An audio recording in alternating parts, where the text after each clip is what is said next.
Yo, what's up, guys? Pragyan here, currently a second year MBBS student at AIMS New Delhi, and welcome back to a brand new episode of Spilling Out Secrets. And today with us, we have Riddhi, and I would want you to introduce yourself to our viewers. Hello everyone, I'm Riddhi Vajrinkar. I secured an rank of 40, AR 44 in NEET 2023 and my score was 710 out of 720. Nice. So, chalo, let's start the video.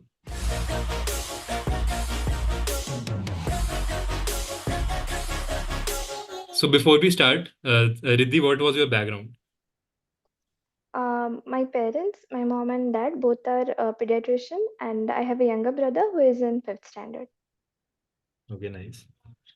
So, the first question is tell us about your NEET preparation journey in short. So when I was in 10th, that was the COVID era and तो श- like पता नहीं था exam की बहुत uncertainty थी कि like will it happen और it will it be postponed so मैंने डिसाइड किया मतलब उस टाइम डिसाइड कर लिया था कि मुझे नीट के लिए प्रिपेयर करना है so I started for my preparation after Diwali when I was in 10th तो थोड़ा एडवांस प्रिपेयर करके उस टाइम तो सब कुछ ऑनलाइन था मैंने 11th पूरी ऑनलाइन की और फिर 12th में जब आई तब मुझे ऑप्शन था कि ऑनलाइन भी जा सकते हो ऑफलाइन भी बिकॉज उस टाइम तक ऑफलाइन स्टार्ट हो गया था लेकिन I was like comfortable with online so I continued and पूरे दोनों साल मैंने ऑनलाइन प्रिपेयर किया and in this journey there were many ups and downs like बहुत कुछ टेस्ट में कम आते थे ज़्यादा आते थे but the learning process was very beautiful and I really found it fun and क्योंकि मैंने उसे एंजॉय किया तो मैं पूरा लाइक 100% दे पाई और रिजल्ट अच्छा आया Chalo, that's great. So, next question is your biggest mistake during your preparation. I think mistake नहीं लेकिन एक लैक था मेरी प्रिपरेशन में कि क्योंकि मैं ऑनलाइन थी तो मेरे कोई दोस्त नहीं थे लाइक मैं ना मेरे टीचर्स से मिल पाई ना मेरे कोई फ्रेंड्स बने नहीं 11th 12th में ऐसे तो बस वही थोड़ी कमी थी लाइक मैं पेरेंट्स से बात करती थी कि ठीक है आज ये पढ़ाया वो पढ़ाया लेकिन वो बस सुन सकते थे वो कुछ रिप्लाई नहीं कर सकते थे या फिर मुझसे जो बात होती वो नहीं कर सकते थे तो मिस्टेक नहीं लेकिन वो लैकिंग था मेरी प्रिपरेशन में कि टीचर्स से इंटरेक्शन नहीं हो पाया और एक फ्रेंड्स नहीं बने मेरे इतने मतलब वही कि एकेडमिक टॉक्स नहीं कर सकते कि ये क्वेश्चन डिस्कस हाँ कर लिया किसी वो से सब। हाँ राइट राइट। तो चलो अब सब्जेक्ट वाइज स्ट्रेटेजी पे आ जाते हैं। So let's start with bio.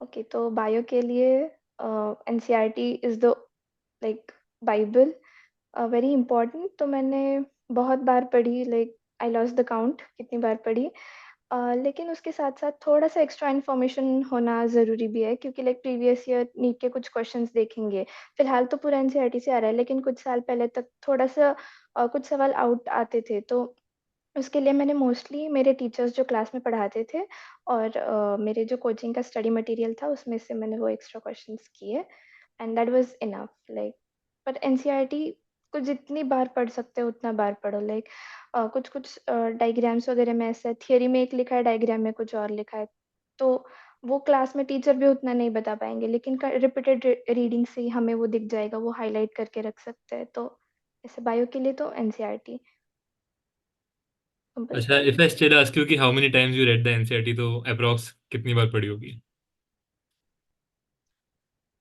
10-15 तो होगा ही और कुछ ज़्यादा रट्टा वाले चैप्टर्स के लिए 20 भी हो सकता है चलो नाइस।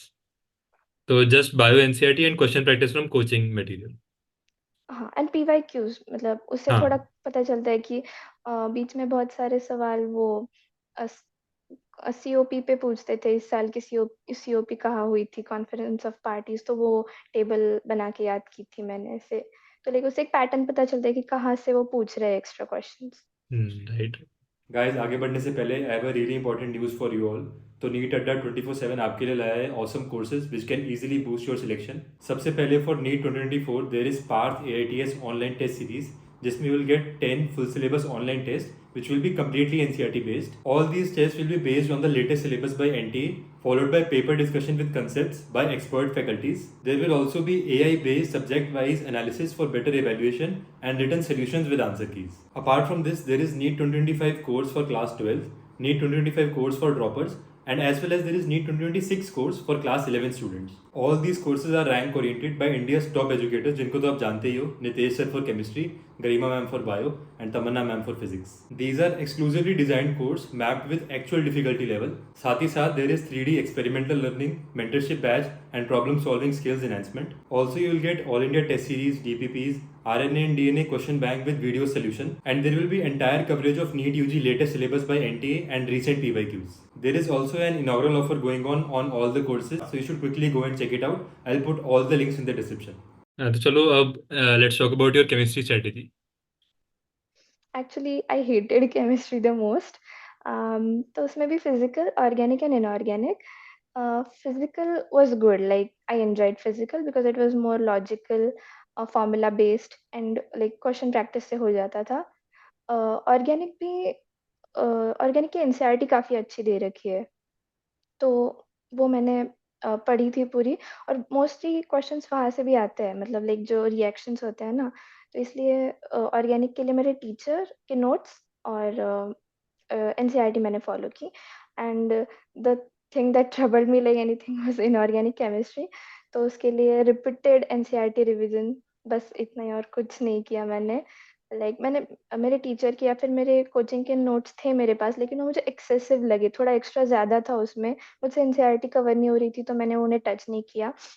और लाइक बहुत सारे लोग शॉर्ट नोट्स बनाते हैं, लेकिन मैंने नहीं बनाया उसके लिए. आई जस्ट रेड इनऑर्गेनिक की एनसीईआरटी मैक्सिमम टाइम्स, तो उससे क्या हुआ, वो लाइंस जैसी थी वैसे इम्प्रिंट हो गई ऐसे एकदम. और कुछ कुछ हमारे पेपर में ऐसे थियोरेटिकल सवाल आए थे बहुत सारे केमिस्ट्री में कि ऐसे ये सवाल है, तो इसमें से कितने स्टेटमेंट्स सही है, ABCDE करके, तो उसमें वो स्टेटमेंट्स जैसे से जैसे एनसीईआरटी से उठाए थे, तो that help me a lot, क्योंकि मैंने इनऑर्गेनिक की बार-बार रीड की थी, तो इनऑर्गेनिक के लिए एनसीईआरटी रीडिंग, फिजिकल के लिए इतनी ज़रूरत नहीं है, ऑर्गेनिक के लिए 1 और 2 टाइम्स इज़ इनफ. अब बात कर लेते हैं कि ऑर्गेनिक में जैसे रिएक्शन मैकेनिज्म समझ नहीं आता है, तो उसके लिए कुछ यू वांट टू सजेस्ट. उसके लिए एक्चुअली मेरे ऑर्गेनिक के टीचर बहुत अच्छे थे, तो उनकी वजह से like I immediately developed a interest for the subject. And reactions याद करने के लिए लिख-लिख के याद हो जाती है, लाइक बार-बार रिवाइज़ करना पड़ता है. Question practice, excessive question practice for organic from any standard material. और हाँ, मैक्सिमम मॉक टेस्ट वगैरह देके गलतियों से हो जाता है वो. अच्छा, अगेन क्वेश्चन प्रैक्टिस के लिए you use your coaching packages and PY. हाँ, कुछ. हाँ, पीवाईक्यूज़. चलो ठीक है, नाइस. अब बात करते हैं द मोस्ट फेयर्ड सब्जेक्ट फिजिक्स की. उसके लिए क्या स्ट्रेटेजी थी? Not weird for me. Actually, I loved physics, my most favorite subject. तो उसके लिए स्ट्रैटेजी, लाइक जो सब्जेक्ट पसंद होता है उसके लिए कुछ करना पड़ता नहीं है इतना खास.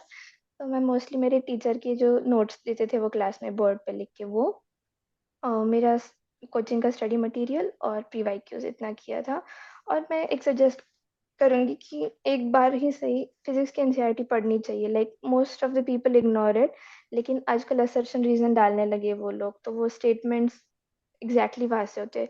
और अगर आपके पास टाइम कम हो पूरी एनसीईआरटी पढ़ने के लिए, वो पूरी उतनी फ्रूटफुल नहीं है, लेकिन उतना टाइम ना हो तो आप समरी और points to ponder solved problems जो होते हैं एनसीईआरटी में, वो बिल्कुल सॉल्व करने चाहिए, मतलब एक बार रीड कर लेने चाहिए, ऐसा मेरा मानना है.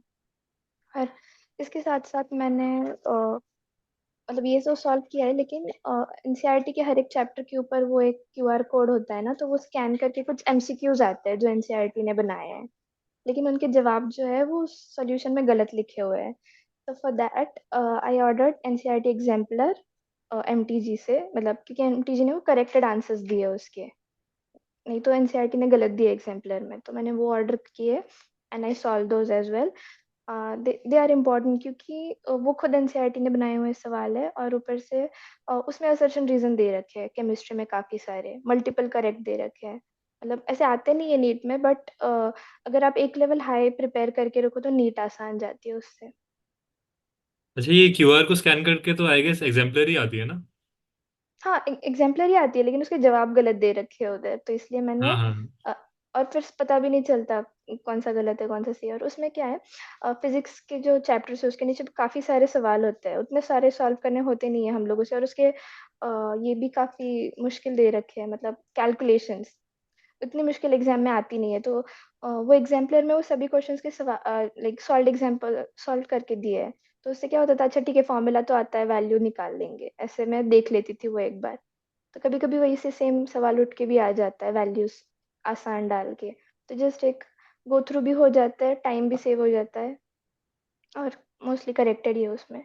बहुत कम मिस्टेक्स है उस एमटीजी के उस एग्जाम्पलर में। ओके, तो एग्जाम्पलर तुमने तीनों के लिए करी थी, बायो, केमिस्ट्री, हाँ, फिजिक्स? तीनों के लिए।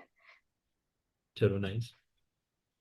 नेक्स्ट है, how many full syllabus mock test you gave before final NEET?